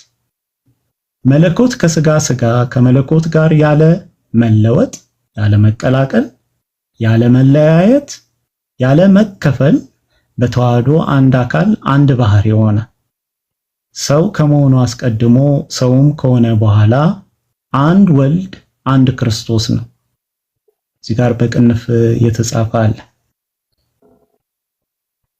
ስጋም በተዋህዶ ቃል እንደከበረ ቅዱስ ዮሐንስ አፈወርቅ በስጋ የነበረ ንደት በተዋህዶ ቃል ጠፋ፣ የቃል ክብር ለስጋ በተዋህዶ ገንዘቡ ሆነ ብሏል። ከተወለደም በኋላ ከኃጢአት በቀር ሰው የሚሰራውን ስራ ሁሉ እየሰራ አደገ። በዚህም ዓለም 33 ዓመት ከ3 ወር ኖሮና አስተምሮ ስለኛ የሞት ፍርድን ተቀበለ። በመስቀል ተሰቅሎ ሞተ። በሞቱ ሞትን አጠፋ፣ ዓለምን አዳነ። 3 መዓልተ 3 ሌሊት በከርሰ መቃብር አድሮ ተነሳ። ከተነሳም በኋላ ለደቀ መዛሙርቱ እየታየ ጉባኤ ሰርቶም መጽሐፈ ኪዳንን እያስተማረ በምድር ላይ 40 ቀን ቆየ። በ40ኛውም ቀን ደቀ መዛሙርቱ እያዩት በመላእክት ምስጋና በክብር ወደ ሰማይ አረገ፣ በአባቱም ቀኝ ተቀመጠ። ዳግመኛም በሕያዋንና በሙታን ላይ ሊፈርድ ለሁሉም እንደ ሥራው ዋጋውን ይከፍል ዘንድ ይመጣል። ዮሐንስ 3:13፣ አንደኛ ጴጥሮስ 3:22፣ ማቴዎስ 25:31፣ ኤፌሶን 4:8-10፣ የሐዋርያት ሥራ ምዕራፍ 2 ቁጥር 30፣ ሁለተኛ ቆሮንቶስ 5:14። ስለዚህ በሚስጥረ ሥጋዌ የሚገለጠው ትምህርት ክርስቶስን ቃለ አብ ወመንፈስ ቅዱስ ድንግል ማርያምን በአማን ወላዲተ አምላክ ወላዲተ ቃል ብሎ ማመን ነው። ቄርሎስ ያለውን ነው እዚህ ጋር የተጻፈው። ሶስተኛ ሚስጥረ ጥምቀት። ጥምቀት በሚስጥረ ሥላሴና በሚስጥረ ሥጋዊ ለሚያምን ሰው ሁሉ የሚሰጥ የኃጢአት መደምሰሻ፣ ከእግዚአብሔር የልጅነትን ጸጋ መቀበያ፣ የመንግሥተ ሰማያትን መውረሻ ነው። ሚስጥር መባሉ ካህኑ ለጥምቀት የተመደበውን ጸሎት አድርሶ ሲባርከው ውሃው ተለውጦ ማየገቦ ስለሚሆንና ከእግዚአብሔር ዘንድ የጸጋ ልጅነትን ስለሚያሰጥ ነው። ዮሐንስ ወንጌል ምዕራፍ 19 ከ34 እስከ 35። አምኖ የሚጠመቅ ሁሉ የኃጢአት ስርየትን ያገኛል። በግዕዝ የተጻፈ አለ መሰለኝ። ኃጢአትን ለማስተሰረይ በአንዲት ጥምቀት እናምናለን፣ ጸሎተ ሃይማኖት። ማንም ሰው በጥምቀት ከእግዚአብሔር ይወለዳል፣ ከፍዳ ይድናል። ያመነ የተጠመቀም ይድናል፣ ያላመነ ያልተጠመቀ ግን ይፈረድበታል። ማቴዎስ 16:16። ሥራ አቤት ማርቆስ ይቅርታ ማርቆስ 16:16፣ የሐዋርያት ሥራ ምዕራፍ 2 ቁጥር 38 መሰለኝ 28 ነው የሚለው ስህተት መሰለኝ ካልተሳሳትኩ። ከሥላሴ መወለድም የእግዚአብሔርን ርስት መንግሥተ ሰማያትን ለመውረስ ነው። መንግሥተ ሰማያትን በጥምቀት እንጂ ያለ ጥምቀት ልንገባባት እንደማንችል ጌታችን አስተምሮናል። እውነት እውነት እላችኋለሁ ማንም ከውኃና ከመንፈስ ቅዱስ ያልተወለደ ወደ እግዚአብሔር መንግሥት መግባት አይችልም። ዮሐንስ 3:8፣ ቲቶ ምዕራፍ 3 ከ4-7። ስለ ጥምቀት በሕግና በነቢያት የተነገሩ ትንቢቶች የተገለጡ ምሳሌዎች አሉ። ትንቢት የጠራ ውሃ ረጫችኋለሁ ትጠሩም አላችሁ፣ ከርኩሰታችሁም ከጣዖታችሁ ሁሉ አነጻችኋለሁ። ሕዝቅኤል ምዕራፍ 36 ቁጥር 25፣ ሚክያስ ምዕራፍ 7 ቁጥር 19። ምሳሌ 1 ግዝረት የጥምቀት ምሳሌ ሆኖ በብሉይ ኪዳን ሲሰራበት ኖሯል። ግዝረት ለአብርሃም የቃል ኪዳን ምልክት ሆኖ በመሰጠቱ በ8ኛው ቀን ያልተገረዘ ሁሉ ከአብርሃም ቤተሰብ አይቆጠርም፣ ምድረ ርስትንም አይወርስም፣ ከተስፋው አይካፈልም፣ የእግዚአብሔርም ወገን አይባልም ነበር። ዘፍጥረት 17:7።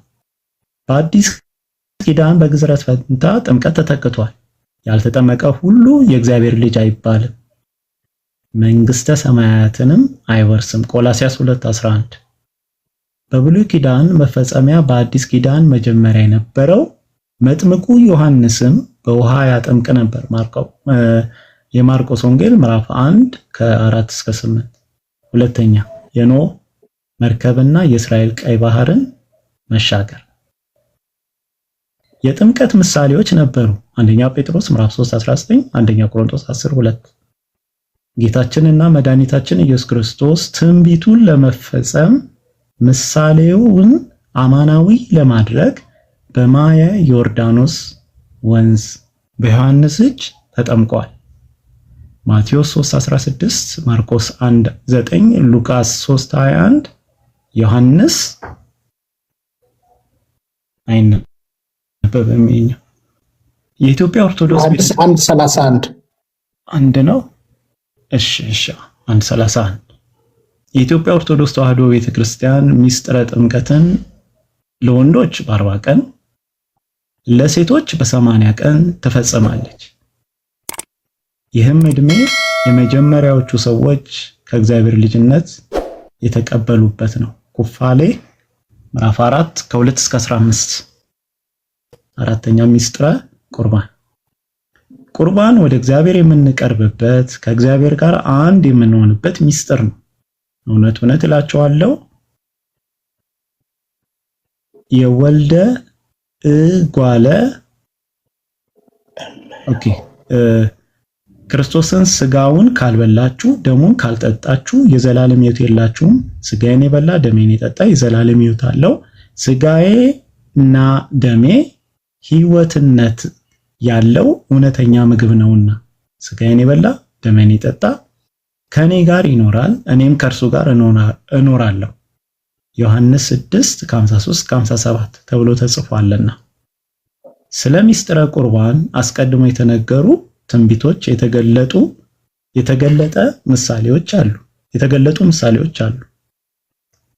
ትንቢት ከስንዴ ፍሬና ከወይን ከዘይትም ይልቅ በዛ። መዝሙር ምዕራፍ 4:7። ጥበብ ቤቷን ሰራች፣ 7ቱንም ምሰሶች አቆመች፣ ፍሪዳዋን አረደች፣ የወይን ጠጇንም ደባለቀች፣ ማዕዷንም አዘጋጀች። ምሳሌ ምዕራፍ 9 ከ1 እስከ 9። የሰው የሕይወቱ መጀመሪያ እህልና ውሃ ወይንና ስንዴ ነው። ሲራክ 39:26። እነዚህም ትንቢቶች በመስቀል ላይ 39:26 እነዚህም ትንቢቶች በመስቀል ላይ የተሰዋው በግአ ፋሲካ ኢየሱስ ክርስቶስ ስጋውን ደሙን በስንዴ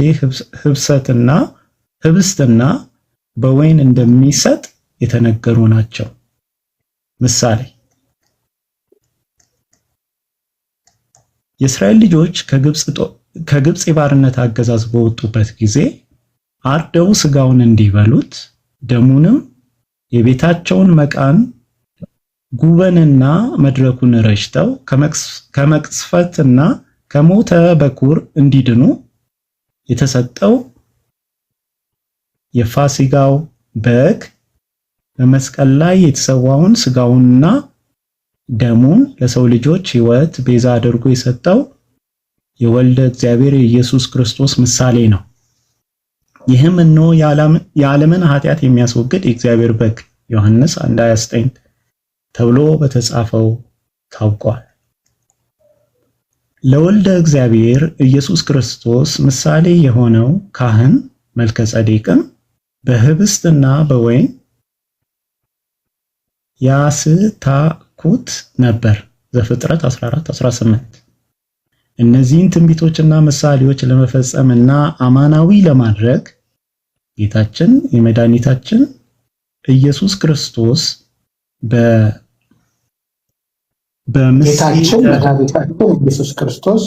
በምሴተ ሐሙስ በተዘጋጀው የፋሲካ እራት ህብስቱን አንስቶ አመስግኖ ባርኮ ቆርሶ ለደቀ መዛሙርቱ ይህ ሥጋዬ ነው እንኩ ብሎ ሰጣቸው። ጽዋውንም አንስቶ አመስግኖ ባርኮ እንኩ ሁላችሁ ከዚህ ጠጡ፣ ለአዲስ ኪዳን ኃጢአትን ለማስተሰረይ ስለ ብዙዎች የሚፈስ ደሜ ይህ ነው ብሎ ሰጣቸው። ማቴዎስ 26:28፣ ማርቆስ 14:22፣ ሉቃስ 22:19። ይህ ምስጢር አሁንም በቤተ ክርስቲያናችን ይፈጸማል። ቄሱ በቅዱስ ጊዜ ህብስቱን በቅዳሴ ጊዜ ህብስቱን በጻሕል ወይንም በጽዋ አድርጎ እየባረከ ጸሎተ ቅዳሴውን ሲያደርስበት ህብስቱ ተለውጦ አማናዊ ሥጋ ወልደ እግዚአብሔር፣ ወይኑ ተለውጦ አማናዊ ደም ወልደ እግዚአብሔር ይሆናል። ይህንንም ሊቁ ቅዱስ አትናቴዎስ ካህኑ ሳይባርከው ሳያከብረው ህብስትና ወይን እንደሆነ ካህኑ በባረከውና ባከበረው ጊዜ ግን ህብስቱ ከህብስትነት የአምላክ ሥጋ ወደ መሆን፣ ወይኑም ከወይንነት የወልደ እግዚአብሔር ደም ወደ መሆን እንደሚለወጥ እናምናለን ብሏል። ስለዚህ በምሴተ ሐሙስ ሐዋርያትን የተቀበሉት በዕለተ ዓርብ በመስቀል ላይ የተሰዋው ዛሬም በአራቱ ማዕዘነ ዓለም እስከ ምጽአት ድረስ የሚሰዋው መስዋዕት አንድ ነው። ይኸውም አማናዊ ሥጋ ወልደ እግዚአብሔር፣ አማናዊ ደም ወልደ እግዚአብሔር ነው እንጂ ምሳሌ ወይም መታሰቢያ አይደለም ብላ የኢትዮጵያ ኦርቶዶክስ ተዋሕዶ ቤተክርስቲያን ታምናለች፣ ታሳምናለች። ዛሬ በየጊዜው ካህናት የሚያቆርቡት ንጽሕት መስዋዕት ያን ጊዜ በቀራንዮ በምልዕልተ መስቀል የተሰዋችው ናት። አምስተኛ ምስጢረ ትንሣኤ ሙታን። ትንሣኤ ሙታን ማለት ከአዳም እስከ ምጽአተ ክርስቶስ ከዚህ ዓለም በሞት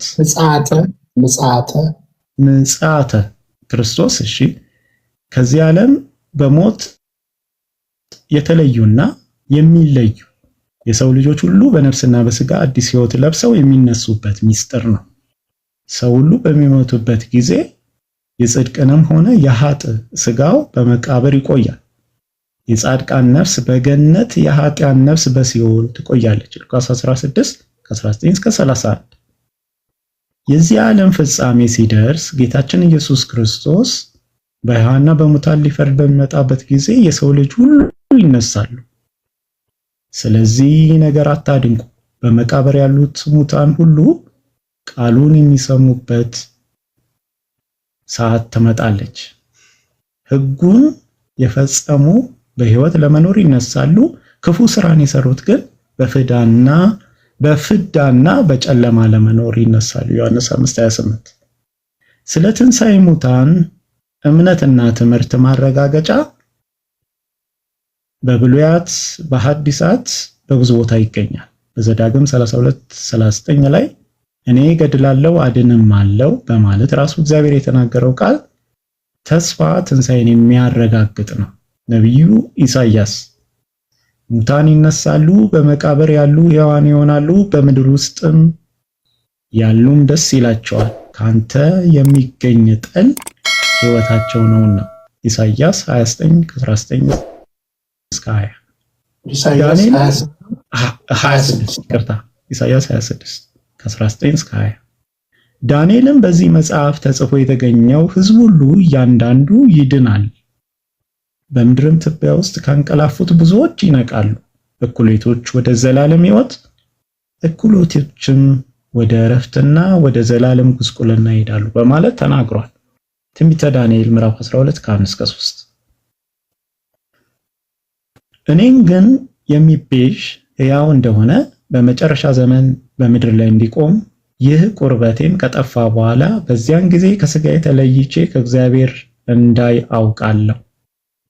እኔ ራሴ አየዋለሁ፣ ዓይኖቼም ይመለከቱታል ሲል ኢዮብ የትንሣኤ ነገር ገልጧል። መጽሐፈ ኢዮብ 19:25-27። የትንሣኤ ሙታን ትምህርት በቃል ብቻ የተነገረ አይደለም። ከሞቱ ሰዎች መካከል እየተነሱ በተግባር ተገልጧል። ነቢዩ ኤልያስና ደቀ መዝሙር ኤልሳን ሙታንን አስነስቷል። ነቢዩ ኤልያስና ደቀ መዝሙሩ ኤልሳ ሙታንን አስነስተዋል። አንደኛ ነገሥት ምዕራፍ 17 21፣ ሁለተኛ ነገሥት 13 21። ጌታችን ኢየሱስ ክርስቶስን በዚህ ዓለም የሚያስተምርበት ጊዜ ሙታንን አስነስቷል። ማቴዎስ 9:25፣ ሉቃስ 7:25፣ ዮሐንስ 11:4። እንደዚሁም ሐዋርያት በትምህርት ጊዜያቸው ሙታንን አስነስተዋል። ጌታችን በተሰቀለበት ዕለት ከእግረ መስቀሉ ብዙዎች ሙታን ተነስተዋል። ማቴዎስ 27:52። ይህ ሁሉ የሚያመለክተው የሰው ልጅ በመቃብር ውስጥ ፈርሶና በስብሶ እንደማይቀር በመጨረሻም ቀን እንደሚነሳ ነው።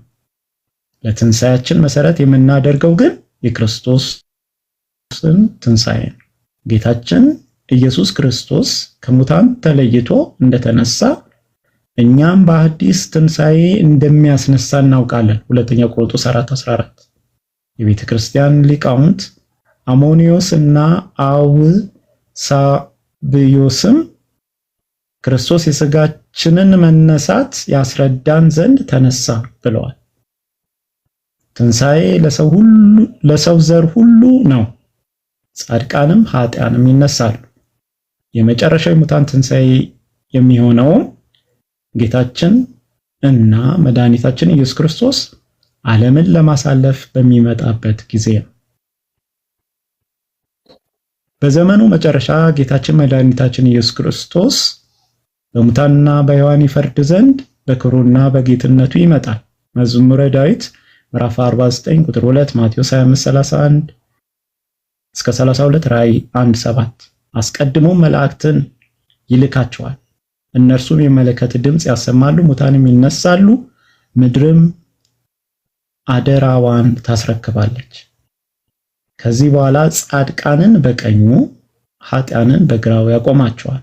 ያን ጊዜ ጻድቃን በበጎ ምግባራቸው ይመሰገናሉ፣ ኃጢያንም በክፉ ምግባራቸው ይወቀሳሉ። ጻድቃን ከፀሐይ 7 እጅ አብርተው አምላካቸው ክርስቶስን መስለው መንግስቱን ይወርሳሉ። ኃጥአን ግን ጠቁረው ጨለማ ለብሰው ለሰይጣንና ለሰራዊቱ ወደ ተዘጋጀው ወደ ዘላለም ኩነኔ ይሄዳሉ። ማቴዎስ 13:42 እስከ 49፣ ማቴዎስ 25:31 እስከ 43፣ ሁለተኛ ቆሮንቶስ 5:10፣ ራእይ 20:12። የኢትዮጵያ ኦርቶዶክስ ተዋሕዶ ቤተክርስቲያን ትምህርተ ሃይማኖት ለምእመናን የምታስተምረው ከዚህ በላይ በ5 ተከፍለው በተገለጡት አማደ ሚስጥር መሰረትነት ነው። ቃሎት ያሰማልን ወንድማችን። አሜን። እነዚህ አሁን 5ቱን መነጣጠል አትችልም። ዶግማ ነው የማይሻር ተረዳኸኝ? ለምሳሌ ስላሴን ትቶ ክርስቶሎጂ ብቻ፣ ጥምቀትን ትቶ ቁርባንን ብቻ፣ ቁርባንን ትቶ ትንሣኤ ሙታንን ብቻ የሚያነሳ የለም። እነዚህ አእማደ ሚስጥራት ናቸው፣ የማይሻሩ የማይለወጡ። ስለዚህ ከዚህ ውስጥም ነጥሎ አንዱን ብቻ ማውሳትም ማመንም አይቻልም። ይሄ ዶግማ ነው፣ የማይሻር የማይለወጥ። ቀጥሎም ካየኸው 7ቱ ሚስጥረ ቤተ ክርስቲያን ብሎ ይናገራል ማለት ነው። ስለዚህ ወንድማችን ስለ ትህትና አመሰግናለሁ። እኛንም ያው ስታነብልን ቤተክርስቲያናችንን ይቺ ናት ኦርቶዶክስ። ዶግማዋ ይሄ ነው ወንድማችን። አንዱን ብቻ ነጥሎ የሚያወራ ሰው ካለ እሱ ጋር ስህተት አለ ማለት ነው። ለምሳሌ በጥምቀት ክርስቶስን እንለብሳለን እንላለን። በቁርባንስ ስንቆርብስ፣ በቅዱስ ሜሮን ስንታተበስ። ስለዚህ እኛ ድነት ፕሮሰስ ነው። ድነናል፣ እየዳንን ነው፣ እንድናለን ነው የምንለው። አንድ ሰው የሥላሴ ልጅነትን በ40 እና በ80 ቀን ሲያገኝ በቤተሰቡ በራሱ ትልቅ ሰው ሆኖ ብዬ ይህን ነገር ያደርጋል። ወይም በቤተሰቦቹ ያምንና ይጠመቃል፣ በቅዱስ ሜሮን ይታተማል፣ ይቆርባል፣ የሥላሴ ልጅነትን ያገኛል። እሺ ቤኒ፣ አንዱን ጥሎ አንዱን አንጠልጥሎ መጀመሪያ ጀምሮ እንዳልከኝ ታዝዣለሁ። መጽሐፉን ላካልከኝ መጽሐፉን ላኩኝ። ቴሌግራም ልላክልኝ ቴሌግራም ተቀበልኩኝ። አሁን ደግሞ ገጽ 27 ላይ መወለድ የሚለውን ነው የጠቀሰልኝ። እንግዲህ ሌላ ጊዜ ደግሞ እኔ ክርክር እነዚህ ጭቅጭቅ ፐርሰናሊ አልወድም። ሌላ ጊዜ ደግሞ እንደዚሁ መጥቼ እንነጋገራለን። በጣም አመሰግናለሁ።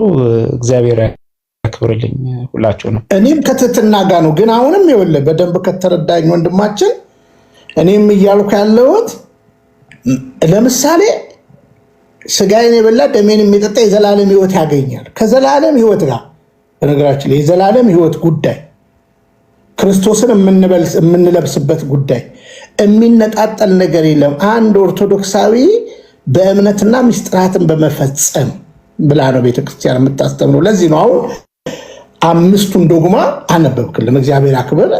አንተ በዚህ ላይ በ5ቱ ዶግማ ላይ ጥያቄ ካለ እድል እንሰጣለን። ቀጥሎም ደግሞ 7ቱ ምስጢረ ቤተክርስቲያንን ብታነበው በጣም ነው ደስ የሚለኝ። ምክንያቱም በጣም ጥልቅ ስለሆነ ማለት ነው። እውነቴን ነው የምነግርህ። ምስጢረ ክህነት ሲል 6ቱ ምስጢራት ደግሞ ምስጢረ ጥምቀት፣ ምስጢረ ቁርባን፣ ምስጢረ ሜሮን፣ ምስጢረ ንስሐ፣ ምስጢረ ተክሊል፣ ምስጢረ ቀንዲል። ቀንዲል ከህመም ጋር ይያያዛል። ተክሊል ከቅዱሱ ጋብቻ ጋር ይያያዛል። ንስሐ አለ፣ እንግዲህ ክህነት አለ፣ በቅዱስ ሜሮን መታተም አለ፣ መጠመቅ አለ፣ መቁረብ አለ። እነዚህ 6ቱ በሚስጥረ ክህነት ነው የሚፈጸመው በሐዋርያው ቅብብሎች። ቅድም ሁሌ ስትጀምረው ራሱ በቃ እኮ ኦርቶዶክስን ለማወቅ እኮ በግልጽ አማርኛ ይሄ ጉዳይ በቤተ ክርስቲያን አባቶች በ318 ባስቀመጡት በሰደሩት ነገር ላይ አለ። የኃጢአት ስርየት በምትሰጥ በአንዲት ጥምቀት እናምናለን። ስለዚህ መሰል ነገሮች እነዚህ 5ቱ ዶግማዎች እዛ ጋር ተቀምጠዋል ለማለት ነው። እኔም ለክርክር አይደለም እያነሳው ያለሁት። ግን እኔ ምናምን አለው መሰለ። ለምሳሌ ኦርቶዶክሳዊ ሊሳሳት ይችላል፣ ቤተክርስቲያን ግን አትሳሳትም። ሰው ሊሳሳት ይችላል። ግን እርግጠኛውን የምናገረው በጥምቀት ብቻ የሚል ሰው አይኖርም። በጥምቀት በእምነት እና ምስጢራትን በመፈጸሙ ቤተክርስቲያን የምትለው ለማለት ነው። ይሄን ነው የምለው። ገብራለህ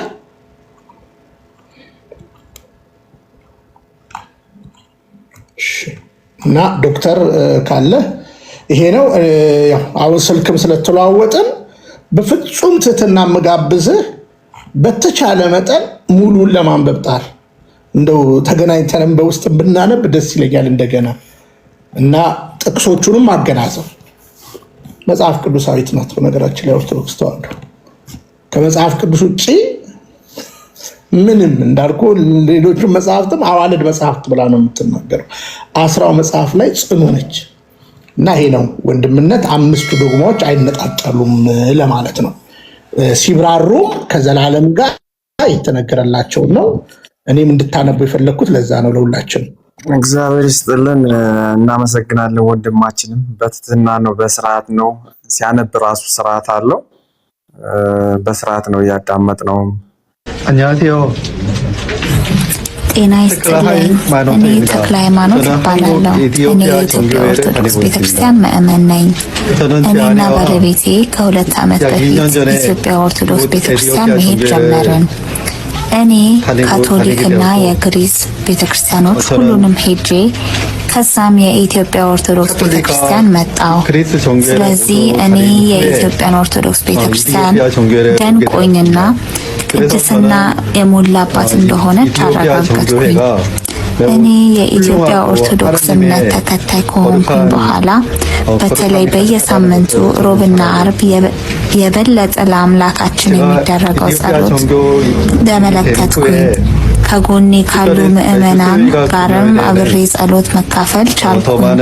በተለይ ከባለቤቴ ጋር በየቀኑ ጸሎት በማድረግ ወደ አምላካችን ሀገር ወይም መንግስተ ሰማያትን ለመውረስ ደግሞም ለሌሎች ሰዎች የምናደርገውን ጸሎት ልቤን ይሞላዋል፣ በጣምም ያስደስተኛል። እኔ የኢትዮጵያ ኦርቶዶክስ ቤተክርስቲያን በኮሪያ ብዙ እንዲኖር እመኛለሁ። የኢትዮጵያውያንም በዝተው በዚህ ኮሪያ አብረን ብናስቀድስ በጣም ደስ ይለኛል። በተጨማሪም ይህን ቅድስት የሆነች የኢትዮጵያን ቤተክርስቲያን ሌሎች ኮሪያዎች አውቀው እንዲመጡ ኢትዮጵያ ኦርቶዶክስ ቤተክርስቲያን የኮሪያ ምዕመኖች እንዲበዙ እመኛለሁ። 많은 에티오피아인들이 한국에서 더 많이 ጤና ይስጥልኝ። የእኔ ኮሪያ ስም ጆን ዩ ጆንግ ሲሆን በክርስትና ስሜ መስቀል ክብራ እባላለሁ። እኔ ከባለቤቴ ጋር ከ2 ዓመት በፊት መጥቼ እዚህ ኮሪያ ባለችው የኢትዮጵያ ኦርቶዶክስ ቤተክርስቲያን ክርስትና ተነስቼ የጌታችንን በረከት አግኝቻለሁ። መጀመሪያ ላይ ለመልመድ ከብዶኝ ነበረ። አባታችንና ሌሎች አገልጋይና አማኞች በፍቅር ስለተቀበሉኝ አሁን በደንብ እየለመድኩኝ ነው። እና እዚህ ኢትዮጵያ ቤተክርስቲያን በሚደረገው ጾምና ጸሎት እኔ እስከምችለው ድረስ እየተሳተፍኩኝ ነው። እኔ እዚህ የኢትዮጵያ ቤተክርስቲያን ውስጥ ሳለሁ የእግዚአብሔር ሀገር የመጣው ነው የሚመስለኝ። ከሌላ እምነት ቤተክርስቲያናት ይልቅ እዚህ ጸሎቴ በደንብ ይሰማል መሰለኝ።